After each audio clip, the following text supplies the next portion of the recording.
E aí pessoal, tudo bem? Esse é mais um vídeo aqui do canal Universo Discreto. Meu nome é Lucas. Estou aqui num cenário diferente, num visual diferente e tratando um assunto diferente aqui também.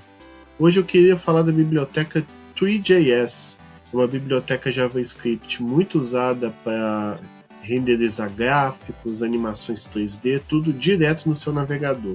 Usando simples JavaScript, ela é bem fácil de trabalhar, bem fácil de utilizar. Eu estou com o site do Tree.js aberto aqui. Tem uma série de exemplos legais aí que você pode testar, brincar e tudo mais. E para você baixar ela, é só você apertar aqui Download. Aí você vai ter um conjunto de arquivos aí que você vai utilizar e começar a programar de fato, que é o que nós vamos fazer agora. Uma coisa interessante da Tree.js é que ela é uma boa maneira de você estudar até computação gráfica, se você está estudando essa disciplina em algum curso de graduação e tudo mais. Eu vou justamente mostrar aqui para vocês um primeiro exemplo bem básico, inclusive configurando uma câmera, desenhando um cubo na tela e fazendo esse cubo rotacionar. Então a gente vai conseguir fazer isso agora com esse exemplo aqui. A primeira coisa que a gente tem que fazer que é importante é definir a versão do HTML que a gente está utilizando. Como a gente está trabalhando com HTML5, eu informo por essa tag aí da linha 1. Depois disso, se você está acostumado a trabalhar com HTML, você não pode esquecer das tags HTML, as tags head e as tags body, que eu já incluí aí. Dentro da tag head, é importante a gente definir um metadado, mais especificamente o TF8. Por quê? Para justamente informar o conjunto de caracteres que a gente utiliza, inclui inclusive acentos, cedilha e tudo mais. Depois disso, é legal você definir um título, que é o título da sua página HTML. Eu vou chamá-lo de exemplo do cubo girando. Depois disso, a gente vai definir a tag style. Ela permite que você estabeleça algumas regras de layout, regras CSS e tudo mais. E a gente vai definir especificamente duas. Uma para body, ou seja, a tag body não vai ter margem, a margem vai ser 0. E a gente vai definir também algumas regras de layout para o Canvas, que é justamente a área da sua aplicação, onde o palco onde você vai inserir os objetos Tree.js. A gente vai definir que a largura desse Canvas vai ser total, ou seja, 100%, e a altura também é total, ou seja, 100% da tela disponível aí no seu browser. Depois disso, aqui em Body, a gente pode inserir as instruções JavaScript que a gente precisa, porque a gente vai trabalhar com JavaScript aqui. Lembrando que esse é um exemplo bem básico. Então a gente tem que informar aqui aonde se localiza no seu computador a biblioteca Tree.js. Eu estou definindo que ela está nessa pasta JS Build, porque eu justamente baixei do site, está contida dentro dessas pastas. E o arquivo principal que você, de fato, vai carregar as informações do Tree.js é esse daí, tree.js.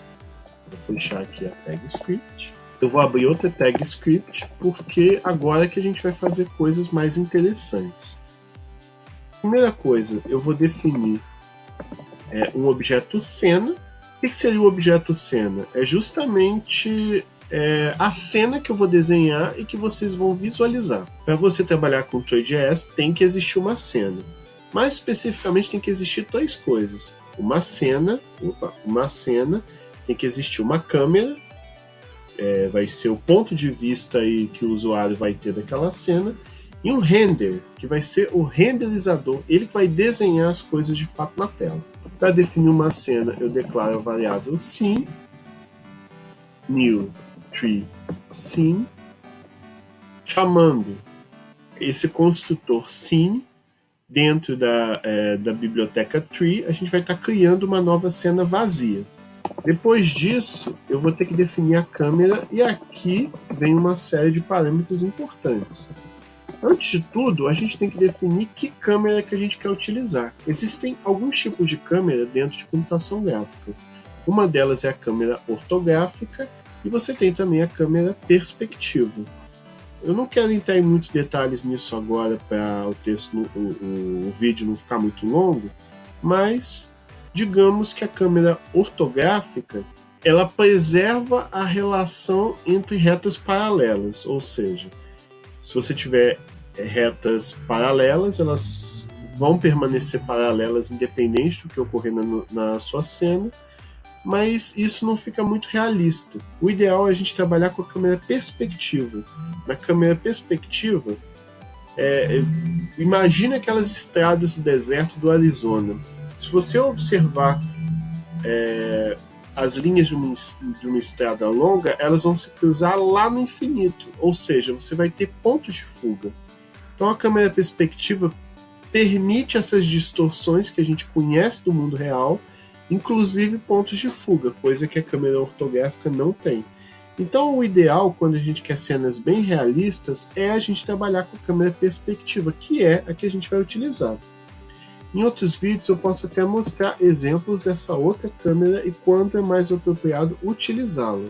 Para isso, então, eu vou chamar aqui o método, o construtor da câmera perspectiva, e você tem aí uma série de parâmetros que você precisa informar.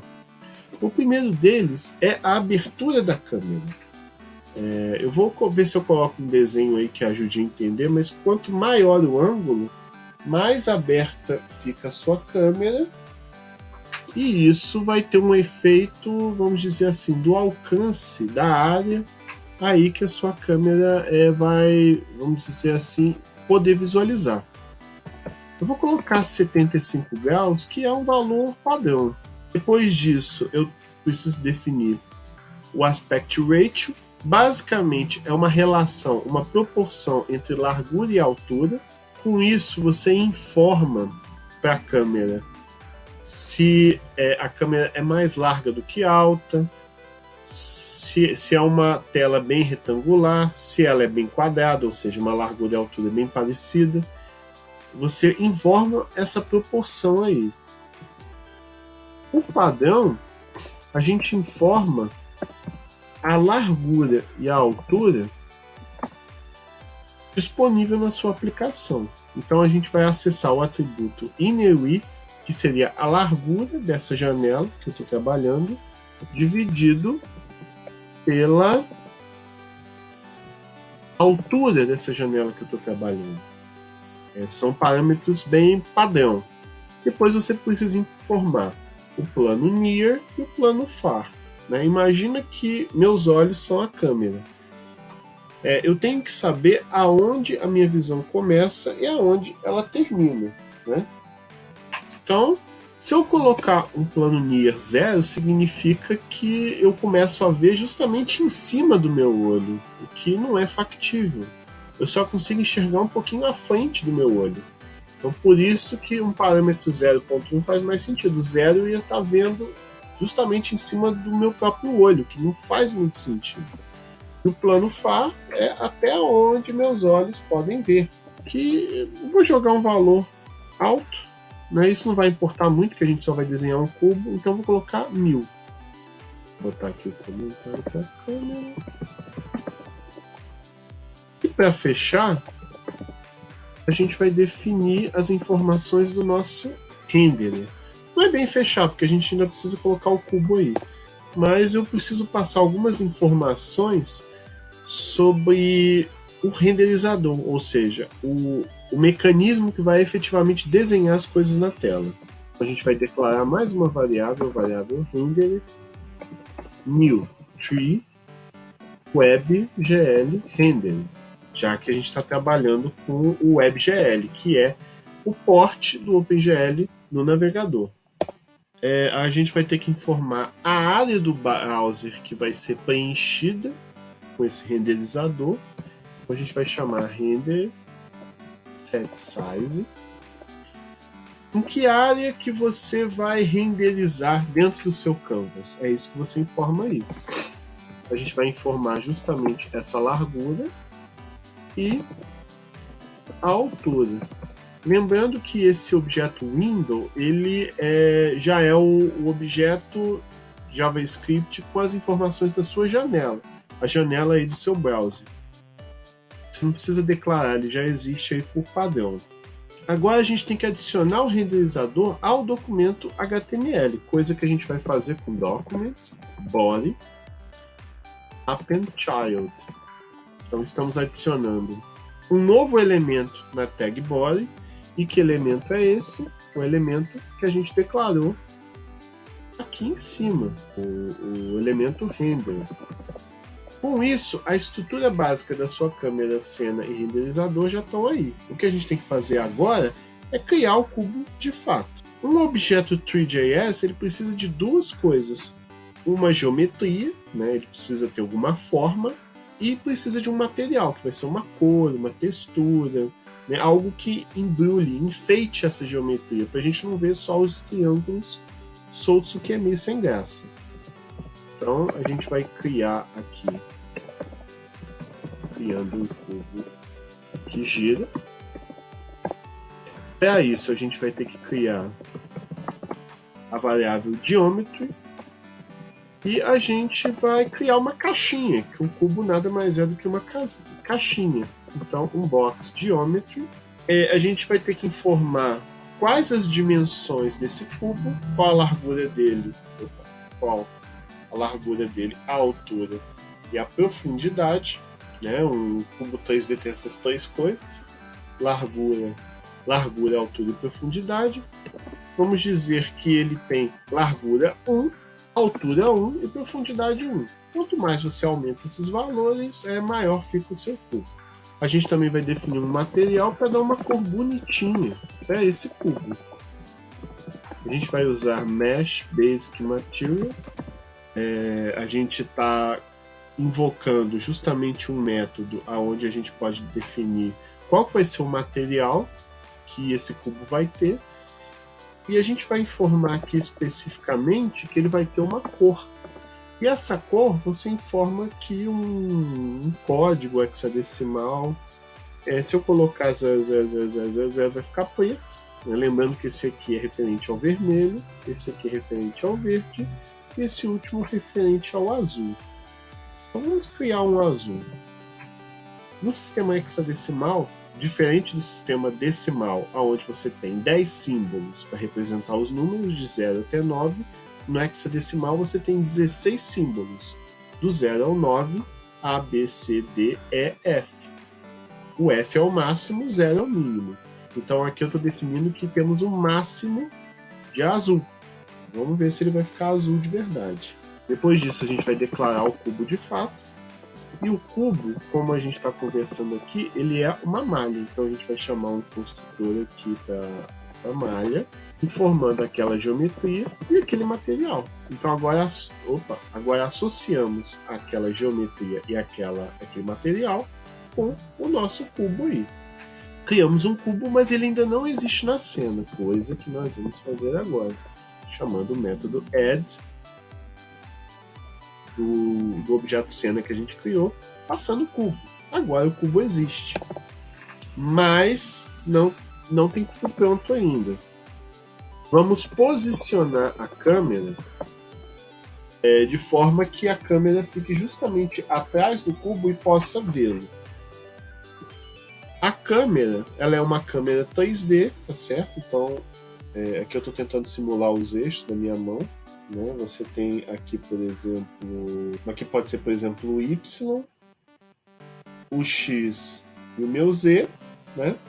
Então essa aqui pode ser a câmera.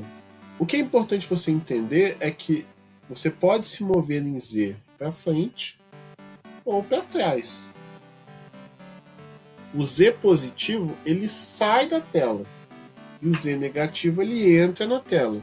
Então a gente precisa posicionar a câmera algumas posições nesse sentido positivo aqui, ó. O Z está aumentando à medida que o meu dedo faz isso. Então a gente vai definir que essa câmera,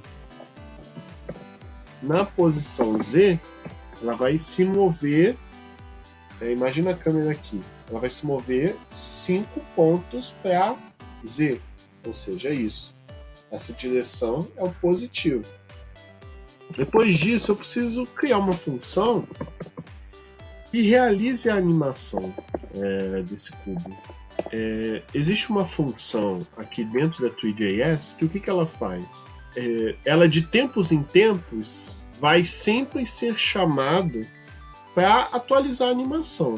Né? Assim, como é que é uma animação? Você exibe um quadro, um milésimo de segundo depois você avança para outro quadro, o outro quadro, o outro quadro e por aí vai, criando um efeito de animação fluido, né? Ou seja, de tempos em tempos você precisa atualizar rapidamente a tela com o próximo quadro da sua animação, criando um efeito fluido aí suave para quem estiver assistindo. Para entender melhor, imagina um boneco parado. Ele fica parado assim no primeiro quadro, no próximo quadro ele movimenta um pouquinho, no terceiro quadro ele movimenta mais, no quarto ele movimenta mais, e assim sucessivamente, criando uma animação suave de um bonequinho andando. Então você precisa ter uma função callback, ou seja, uma função que sempre que a tela for atualizada com o próximo quadro da animação, ele vai chamar esse método aí animate. Essa função chama requestAnimationFrame. A função requestAnimationFrame ela sempre vai ser invocada quando a tela do seu navegador for atualizada para o próximo quadro, criando esse efeito fluido aí de animação. A gente vai passar justamente esse método que nós criamos, o método animate, ou seja, sempre que a tela for atualizada, o método animate vai ser chamado. Vamos fazer então o cubo rotacionar em X, poderia ser em qualquer eixo. Eu escolhi X, poderia ser Y ou Z, ele só vai girar um pouquinho diferente, na direção do eixo que você quer. Sempre somando 0,1. Por quê? Porque aí vai estar lá o cubo, no próximo quadro ele vai rotacionar um pouquinho, por exemplo, assim, no próximo ele vai rotacionar um pouquinho assim, assim, assim, assim, criando aquela rotação fluida. Depois disso, a gente vai chamar o render para renderizar. A função render, ela desenha. Então você vai, sempre que atualizar a tela, você vai rotacionar um pouquinho, desenhar, rotacionar um pouquinho, desenhar, rotacionar um pouquinho, desenhar. A função render, ela desenha as coisas na tela. Mas vai desenhar o quê? Vai ter que desenhar a cena, vai ter que desenhar a câmera. Para isso funcionar, eu vou ter que chamar o método animate. Invocando o método animate, eu vou eu vou iniciar essa animação. Aí, a partir do momento que esse método é chamado uma vez, você vai entrar aqui e o requestAnimationFrame vai garantir que o animate sempre vai ser chamado, girando um pouquinho, né, girando um pouquinho aqui e desenhando na tela. E assim sucessivamente, até que o usuário interrompa o processo. Vamos testar, vamos ver se funciona?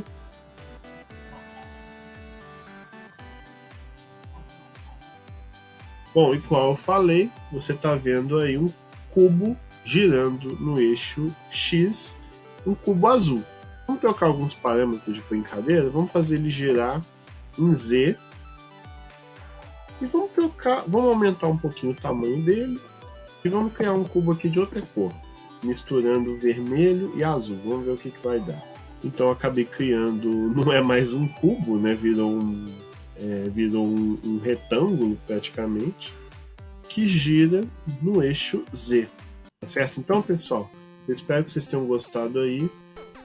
Muito provavelmente esse JavaScript, esse é o primeiro episódio de uma série que eu queria criar um game engine todo usando a Three.js.